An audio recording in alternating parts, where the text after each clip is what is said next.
नमस्कार विद्यार्थी मित्रांनो, आज आपण प्रॅक्टिस सेट 1.4 मधला थर्ड क्वेश्चन इथे सॉल्व करणार आहोत, डिस्कस करणार आहोत। या अगोदरचे सर्व क्वेश्चन्स आणि सर्व प्रॅक्टिस सेट चॅनल वरती अपलोड केलेले आहेत, तुम्ही तिथे जाऊन चेक करू शकता आणि स्टडी करू शकता। ओके, आता बघा इथे आपल्याला दोन इक्वेशन दिलेले आहे, 21/x-2 31/y+3 = 85 आणि दुसरी इक्वेशन दिलेली आहे 31/x-2 आणि 27/y+3 = 89।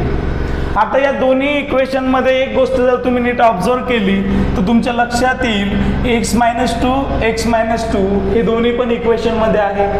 त्यानंतर y+3 हेही दोन्ही इक्वेशन मध्ये आहे। ओके, मग आता काय करायचं आहे आपल्याला, हा जो डिवाइडचा पार्ट असतो याला या दोन्ही इक्वेशनला आपल्याला चेंज करायचं आहे, सिंपल फॉर्म मध्ये आणायचं आहे।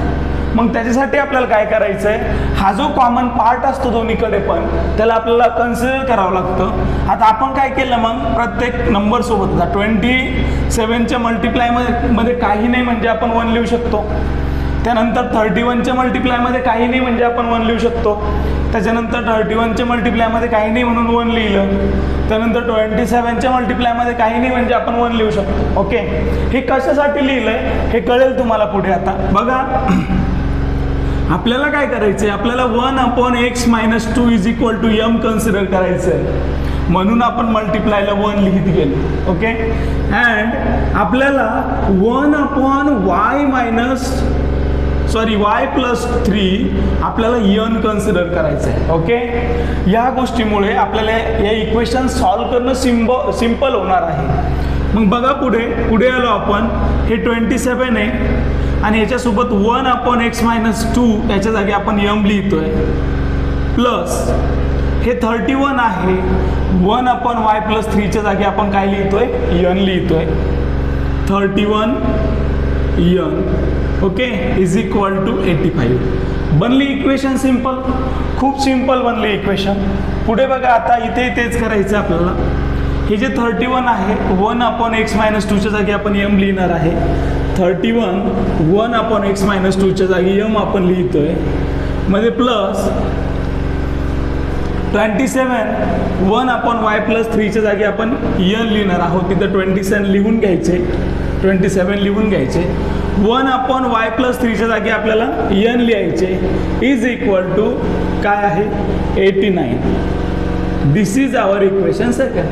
बनला इक्वेशन एकदम सिंपल, एकदम इझी। ओके, आता आपण पुढे सॉल्व करूयात। प्रॅक्टिस सेट 1.1 मध्ये आपण या टाईपच्या इक्वेशन सॉल्व केल्या बघा।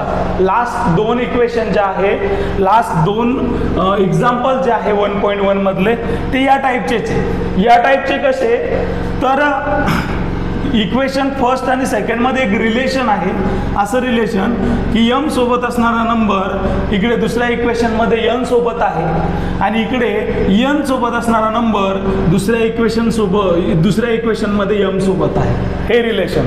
ओके, मग अशा वेळेला काय करतो आपण, अशा वेळेला अशा इक्वेशन सॉल्व करण्यासाठी आपण एकदा दोघांचे ऍडिशन करतो, त्यातून आपल्याला एक नवीन इक्वेशन मिळते, एकदा सबट्रॅक्शन करतो, त्यातून आपल्याला एक नवीन इक्वेशन मिळते आणि मग त्या पुढच्या इक्वेशन सॉल्व करून आपण m आणि n ची व्हॅल्यू फाइंड आउट करायची असते। आता बघा ऍड करूयात एकदा equation, add equation first and second. Equation first आहे बघा 27m + 31m = 85।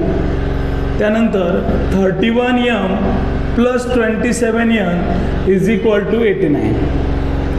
आता या दोन इक्वेशन ऍड करायचे आपल्याला, 7 + 1 8, 2 + 3 5, 58 m आला इथं, हेही 58 mच येईल। ओके, 58 n येईल। ओके, इकडे 5 + 9 14, कॅरी आले 1, 8 आणि 8 16 आणि 1 17, हे आले बघा 174। आता बघा हे तिघही 58 ने डिवाइड होतात बघा, हे तिघही 58 ने डिवाइड होतात. 58 ने कसे डिवाइड होतात बघा. 58 1 जा 58, 58 1 जा 58, 58 3 जा 174. कितीचा भाग जातो? 58 3 जा 174. ओके. मग बघा m plus n is equal to 3 अशी एक सोपी इक्वेशन आपल्याला इथे मिळाली आहे. ओके. सेम अशी सोपी साधी इक्वेशन आपल्याला आणखी एकदा मिळणार आहे जेव्हा आपण या दोघांची सबट्रॅक्शन करणार आहे.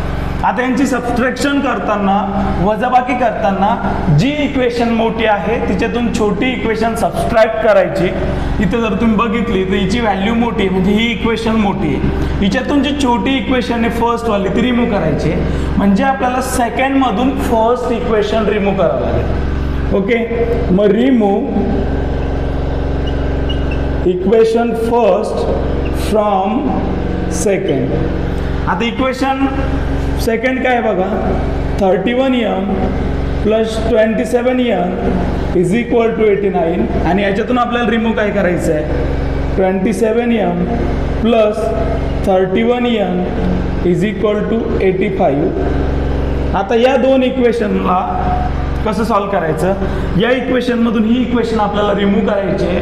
आपल्याला एक गोष्ट माहिती आहे, जेव्हा एका इक्वेशनमधून दुसरी इक्वेशन आपण रिमूव्ह करतो तेव्हा त्या दुसऱ्या इक्वेशनचे सिम्बॉल्स चेंज होतात. मायनस असेल तर प्लस होतात, प्लस असेल तर मायनस होतात. मग हा प्लस आहे तर मायनस होईल, हा पण प्लस आहे तर मायनस होईल, आणि हा पण प्लस आहे तर मायनस होईल. ओके. मग पुढे आलो आपण. 31m मधून 27m गेले, किती उरतात? 4 उरतात. 4m येतं इथे. आता इथे प्लस 27 आहे, मायनस 31 आहे. पण 27 हा छोटा नंबर आहे, 31 हा मोठा नंबर आहे. 27 मधून 31 जात नाही. मग अशा वेळेला 31 मधून 27 काढायचे, रिमूव्ह करायचे, आणि मोठ्या नंबरचा सिम्बॉल द्यायचा. मग 31 मधून 27 जर रिमूव्ह केले आपण तर किती येतात? 4 येतात. मोठ्या नंबरचा सिम्बॉल काय इथे? मायनस आहे, म्हणजे -4n इज इक्वल टू 89 मधून 85 गेले, 4 उरले. ओके. आता या सगळ्यांना 4ने, हे सगळे 4ने डिवाइड होतात. ओके.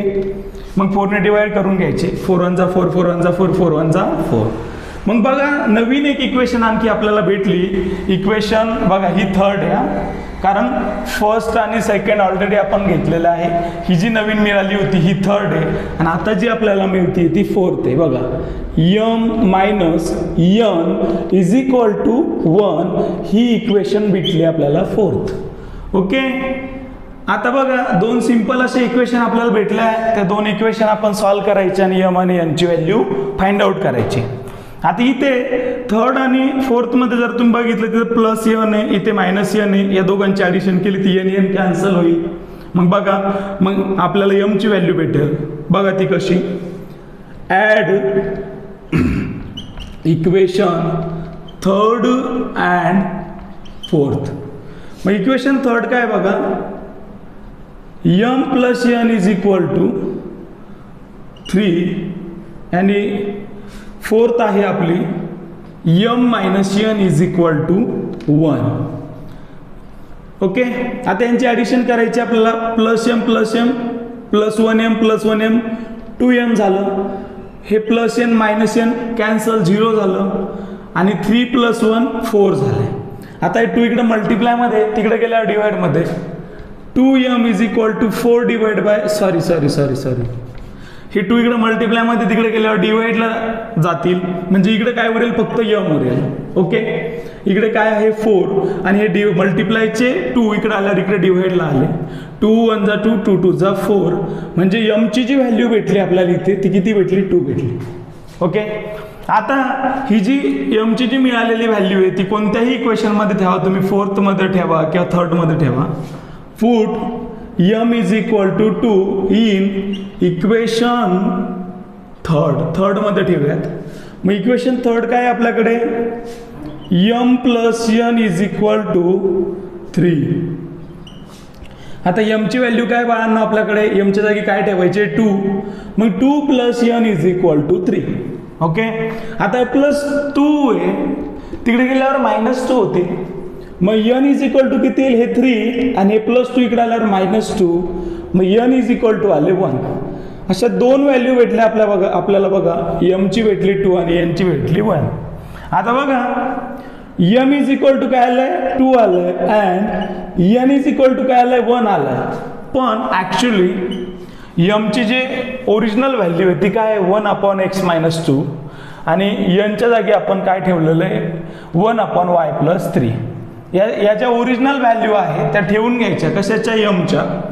मग बघा इथे काय येईल एमच्या जागी 1/x-2 is equal to 2 and यांच्या जागी काय ठेवणार आहे आपण 1/y+3 इज इक्वल टू काय 1. बघा आता हे डिवाइडचं इकडे केल्यावर मल्टिप्लाय मध्ये 1 is equal to 2 in bracket x-2 and इकडे 1 आहे y+3 इकडे मल्टिप्लाय मध्ये गेले 1 सोबत ते y+3च राहतात कारण 1 ने कशालाही मल्टिप्लाय केलं त्याच्यामध्ये काहीही चेंज होत नाही. आता इकडे 1 इज इक्वल टू 2 ने या ब्रॅकेटला मल्टिप्लाय करायचं आहे आपल्याला. मग 2 × x 2x. ओके एक मिनिट. 2 × x 2x आणि 2 × 2 -4 अँड इकडे बघा हे +3 इकडे आल्यावर -3 होतील. मग इथं काय येईल 1 - 3 इज इक्वल टू इकडे काय उरला y उरले. आता हे -4 इकडे आल्यावर काय होईल +4. मग 1 + 4 इकडे काय उरलं 2x. पुढे बघा आता 1 मधून 3 जात नाही म्हणून 3 मधून 1 काढायचे मोठ्या नंबरचा सिम्बॉल द्यायचा. 3 मधून 1 गेले 2 येतील आणि मोठ्या नंबरचा सिम्बॉल काय येईल -2 इज इक्वल टू y. आता हे जे 1 + 4 आहे किती झाला 5 झाले आणि हे 2 जे आहे हे मल्टिप्लाय इकडे आलं डिवाइडला येईल 2 इकडे काय उरलं x. मग बघा इथे आपल्याला x आणि yच्या ज्या व्हॅल्यूज आहेत त्या व्हॅल्यूज आपल्याला भेटल्या. इथे -2 इज इक्वल टू y म्हणजेच काय काय व्हॅल्यूज भेटल्या आपल्याला x इज इक्वल टू आपल्याला भेटली 5/2 and y is equal to आपल्याला भेटलं -2. ओके झालं सॉल्व. या दोन इक्वेशन सॉल्व करणं म्हणजे काय करणं होतं आपल्याला यामध्ये असणाऱ्या व्हॅरिएबलची व्हॅल्यू फाइंड आउट करणं आणि आपण ती केलेली आहे. x इज इक्वल टू आलंय 5/2 आणि y इज इक्वल टू आलेलं आहे -2.